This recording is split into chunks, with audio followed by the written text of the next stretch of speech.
People started laughing the moment Caleb Voss refused the cabin. Not politely, not quietly.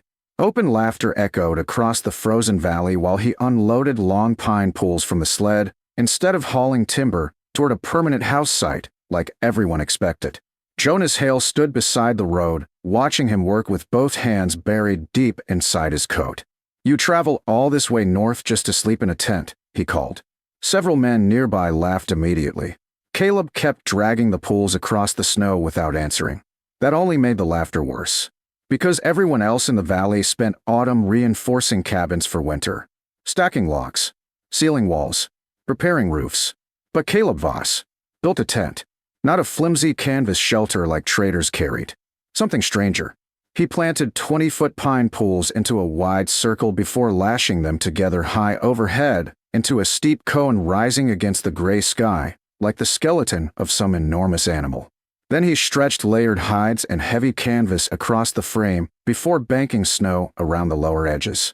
People rode past daily just to stare. Man's building himself a giant teepee. Wendell flattened it by December. Maybe he enjoys freezing. Caleb ignored all of them, because he wasn't building for comfort. He was building for storms. The design came from years farther north among indigenous hunters who survived winters far worse than this valley had seen in decades. Most settlers misunderstood winter completely. They fought it with rigid walls and heavy roofs. Caleb learned flexibility survived better. A steep conical structure shed wind instead of resisting it directly. Snow slid naturally down the sides instead of crushing the roof beneath weight. Circular airflow prevented deadly drafts while central heat distributed evenly through the interior. Simple, efficient, ancient, and nobody in the valley believed it would work. Especially after they saw the inside. No separate rooms. No wooden walls. Just a circular living space around a central fire pit beneath a smoke vent overhead. Jonas visited one afternoon, while Caleb adjusted interior liners made from additional hides suspended along the inner wall. "You seriously plan to survive winter in here?" Caleb tightened another rope, not calmly. "Yes." Jonas stared upward toward the high central opening where smoke drifted slowly into the cold sky. "You know cabins exist for a reason." Caleb smiled faintly. "So do tents." Jonas shook his head. "Cabins keep heat." "Sometimes." That answer irritated him slightly. "What's that supposed to mean?" Caleb pointed toward the steep hide-covered walls. "Most cabins trap moisture. Wind finds corners. Roofs hold snow until they collapse." Jonas crossed his arms. "And this won't. No corners. No flat roof. Wind moves around it instead of against it." Jonas looked unconvinced. Still, he studied the structure more carefully now. The tent sat low and wide with heavy snow already banked thick around the lower edges for insulation. Inside, layered liners trapped warm air, while the central fire heated the circular space surprisingly evenly. Even stranger, it already felt warmer inside than outside cabins during early frost nights. Caleb noticed Jonas realizing that. "The air moves differently in circles," he explained quietly. Jonas laughed once. "Well, guess we'll see what happens when real winter comes." Caleb nodded calmly. Because real winter was exactly why he built it. The first major snowfall arrived before November ended. Cabin owners across the valley immediately started fighting problems.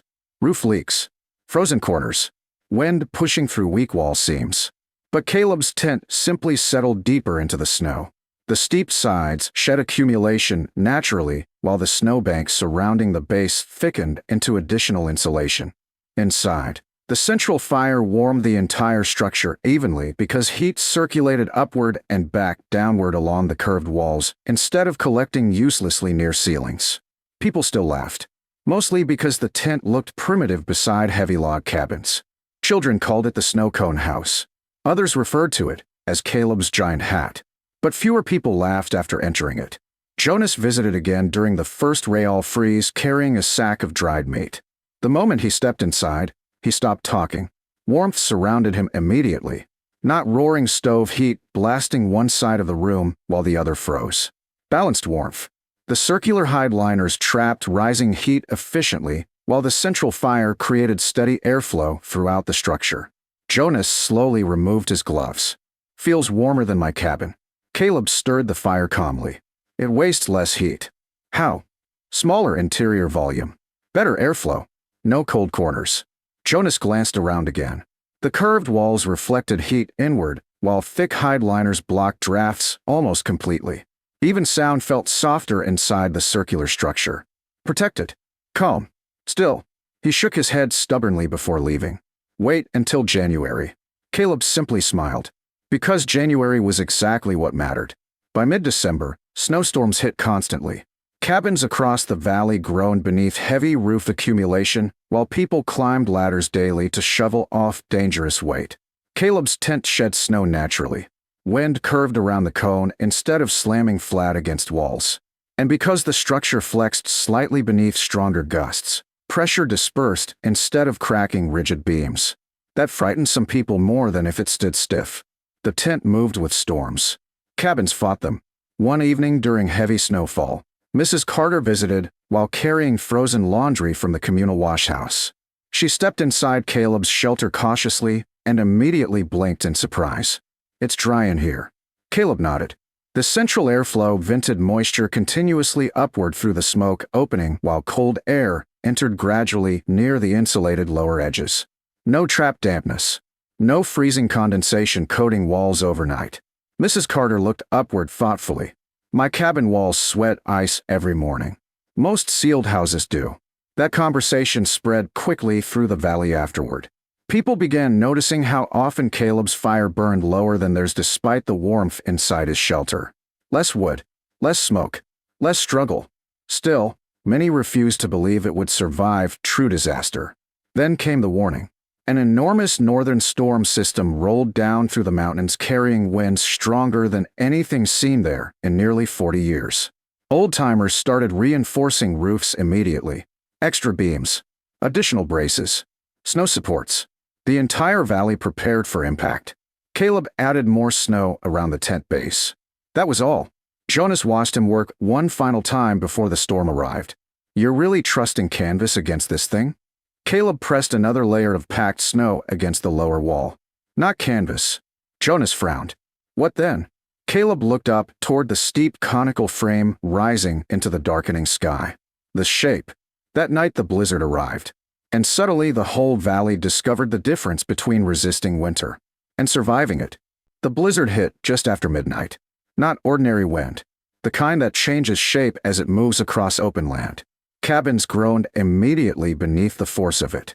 Snow blasted sideways hard enough to strip shutters loose and bury doors within hours. People woke to roofs cracking overhead before dawn. Caleb woke to movement. The tent flexed gently around him like a living thing.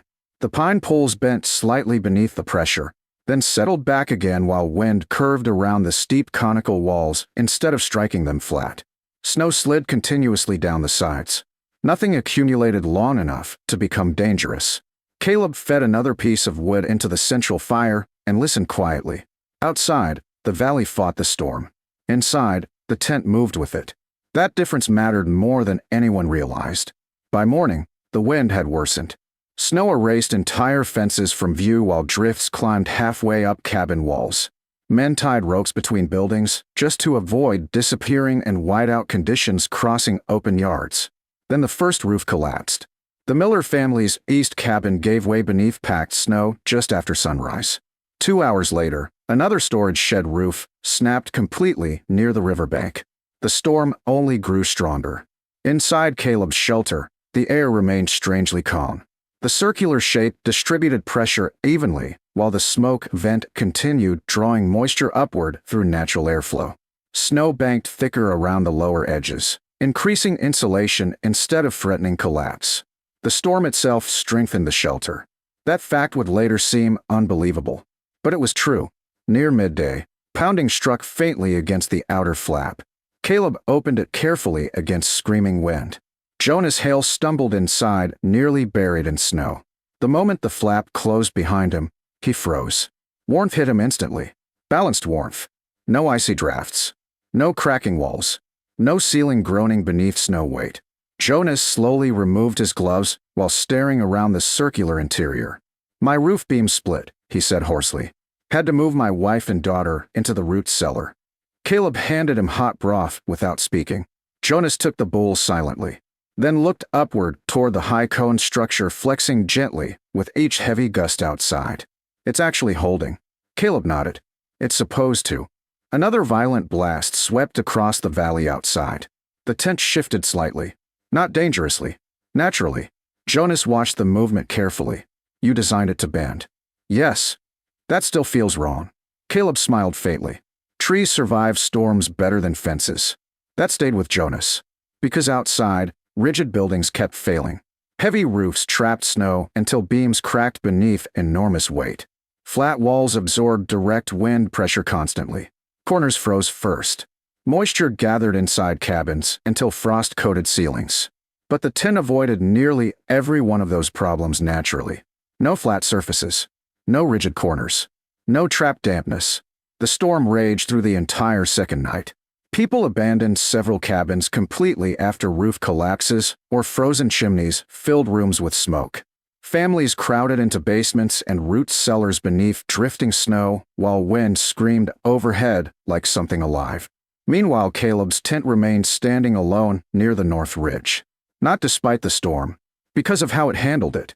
Mrs. Carter arrived before dawn wrapped in blankets beside two frightened children. Then the Millers.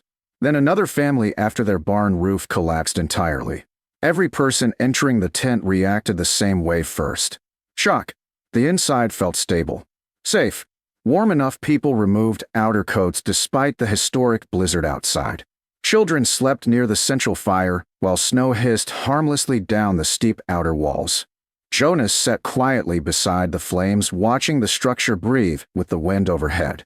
You know what's funny? He muttered eventually. What? I spent 3 months calling this thing a joke.